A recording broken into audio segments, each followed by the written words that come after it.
자, 이번에는요, 널 언더스코어 병합 연산자, 즉 널 병합 연산자에 대해서 살펴보도록 하겠습니다. 자, 한 줄 정의를 먼저 한번 해보도록 하죠. 물음표 연산자가 있습니다. 얘를 널 병합 연산자라고 해요. 물음표 연산자. 즉 리스트의 값이, 리스트 값이, 컬렉션 값이, 컬렉션이라고 할게요. 컬렉션이 널이 아니면 해당 값을 반환을 시켜주고요. 그렇지 않으면 널이면 뒤에 지정한 값을 반환을 시켜주는 기능을 한다. 이렇게 일단은 한 줄 정의를 해 놓도록 하겠습니다. 물음표 연산자, 얘를 널 병합 연산자라고 합니다.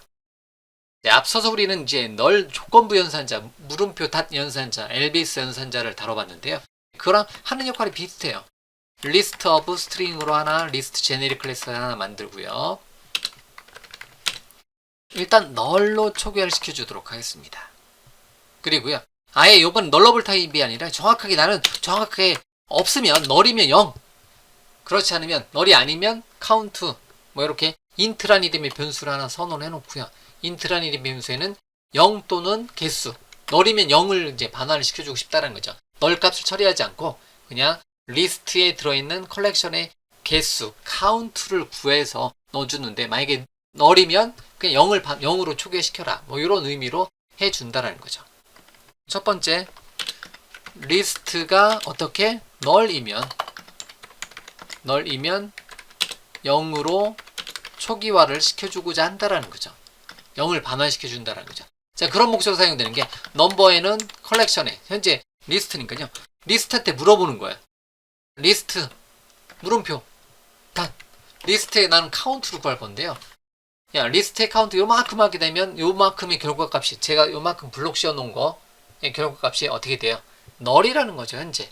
리스트 널이기 때문에 요만큼 결과값이 널이기 때문에 널이 담길 수 없어요. 그러면 만약에 요거의 결과값이, 요만큼의 결과값이 뭐다? 널 값이라면, 그러면 나는 널 값 처리하는 게 아니라 널이면 그냥 없다라는 의미로 0으로 초기화해라, 이렇게 해주고 싶다는 거죠. 널 값이면, 널이면 0을 반환을 시켜주는 코드로 이렇게 구현을 해주고 싶다는 거죠.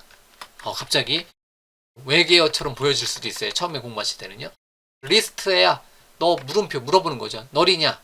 그렇다. 현재는 널이다. 그렇기 때문에 점 카운트로 계산하지 않고 요만큼의 결과값은 널이라는 거죠. 즉 얘가 요만큼의 결과값이 널이냐? 그렇다면 널이야? 물어보는 거죠. 그렇다면 어떻게 해라? 0으로 초기화해라. 즉 넘버에는 뭐가 담긴다? 0이 담긴다는 거죠. 널러블 타입이 아니기 때문에 요거를 담을 수 없어요. 널이 아니기 때문에 이렇게 널이면 0으로 초기화시켜 준다는 거죠. 이렇게. 그러면 바로 우리는 뭐를 해줄 수가 있어요? 리스트에 대한 카운트를 구해줄 수가 있습니다. CW 탭 눌러서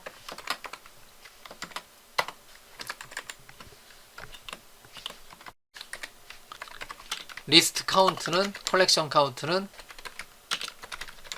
얼마다? 넘버다. 현재는, 원래는 널인데 어떻게 나온다? 널인데 0이 화면에 출력이 된다는 거죠. 저장하고, 자, 실행시켜보면 컬렉션 카운트는 0이라는 거죠. 나는 결과값이 널인데요. 널 값인데 나는 널을 사용하는 게 아니라, 일반적으로 이제 프로그래밍 할 때 널보다는 이렇게 없으면 없다, 있으면 있다, 이런 경우가 필요한 경우 있다라는 거죠. 그럴 때는 이렇게 0으로 초기화해 주는 거죠. 이게 첫 번째고요. 이런 식으로. 그러면 역시 마찬가지로 리스트에다가 값을 한번 넣어주도록 하겠습니다.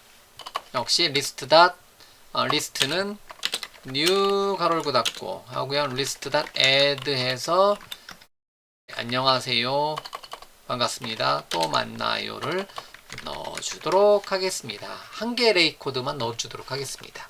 그러면 이런 경우는 number of 넘버에다가는 내용 똑같아요. list.count를 반환시켜주고, 그렇지 않으면 0으로 초기화시켜줘라, 이렇게 된다는 거죠.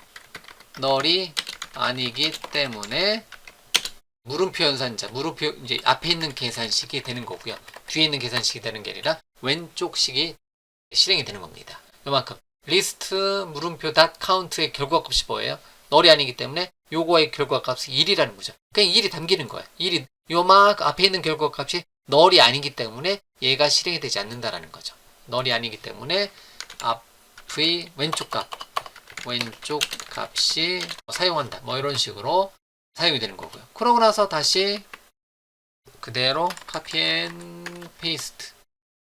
컬렉션 카운트는 요번에는 한 개 값을 넣어놨으니까 1이 담겨서 1이란 값이 출력이 된다라는 거죠. 이렇게 실행시켜보면 이렇게 컬렉션 카운트 첫 번째 널일 때는 0으로 초기화 시켜주고요.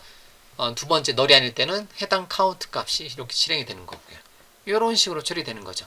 다시 한번 정리해보면 물음표 연산자는 앞에 값이 널이면 얘가 실행이 되는 거고요. 오른쪽에 있는 식이 실행이 되는 거고요. 앞에 있는 값이 널이 아니면 왼쪽에 있는 식이 실행되는 거고요. 이 차이점이에요. 왼쪽 값이 사용되는 거고 널이면 0을 반환시켜주는 거. 즉 오른쪽 값이 사용되는 거. 뭐 이것도 써놓을까요? 반환. 즉 오른쪽 값이 사용되는 거고 이렇게 왼쪽 값이 사용되는 거고 이런 식으로 사용되는 게 물음표 연산자. 즉 널 병합 연산자. 어디 있죠? 여기 제목에다 써놨죠. 널 병합 연산자라고 합니다. 이런 거를. 널 병합 연산자는 엘비스 연산자인 널 조건부 연산자랑 거의 같이 쓰인다라고 보시면 돼요. 이런 식으로 같이 써도 된다는 거죠. 물론 이런 연산자 대신에 if문 써도 돼요. 근데 뭐 이런 경우는 if문으로 굳이 만약에 널이면 0으로 하고 널이 아니면 요거에 있는 값을 반환시켜줘라. 이렇게 if else문으로 써도 돼요. 근데 그거를 좀 더 간결하게 코드에다가 넣어준 게 이런 물음표 연산자라는 거죠.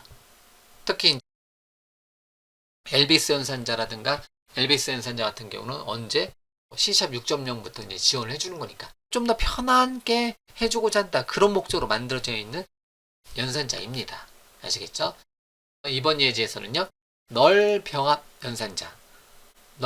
연산자인 물음표 연산자, 물음표 두 개가 사용되는 연산자에 대해서 살펴봤고요. 다시 한번 정리해보면 널이면 오른쪽 값 실행, 앞에 값이 널이 아니면 해당 값이 사용, 뭐 이런 식으로 거죠. 널이면 오른쪽에 있는 값이 실행, 널이 아니면 왼쪽 값이 실행, 뭐 이렇게 사용이 되는 널 병합 연산자에 대해서 예제를 만들어 보았습니다.